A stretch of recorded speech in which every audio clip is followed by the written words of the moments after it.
Inawezekana ulishawahi kusikia kuna watu wanakufa kwa sababu ya tezi dume. Na inawezekana ulishawahi kusikia tezi dume mtu anafanyia upasuaji na inarudi. Na inawezekana pia ulishawahi kusikia mtu hawezi kufanya tendo la ndoa kwa sababu ya tezi dume. Niko hapa kwa ajili ya kukujibu hilo swali ambalo unajiuliza kwa sababu ya changamoto uliokuwa nayo. Hilo jibu lake ni ndio. Wapo waliokufa kwa sababu ya tezi dume.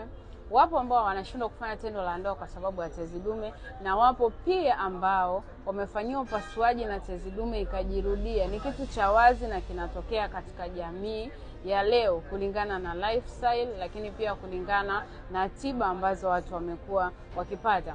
Sasa kama wewe umewahi kupitia katika hali kama hiyo na unajiuliza ni namna gani unaweza ukapona bila upasuaji, na unajiuliza umeshafanyia upasuaji hutaki tena kupasuliwa, unajiuliza ni namna gani utapona, niko hapa kwa ajili ya kukuhudumia ili uweze kurudi katika mfumo wako wa kawaida na treatment ya miezi 3 ambayo itakufaa wewe mwanaume katika upande wa kulinda prostate health, lakini pia upande wa kusafisha njia ya mkojo na kufanya ule uvimbe uweze kufyonzwa na kurudi katika mfumo wa kawaida, lakini vile vile tukiwa tuna balance hormone zako za kiume ili uwe na hamu ya tendo la ndoa kama kawaida.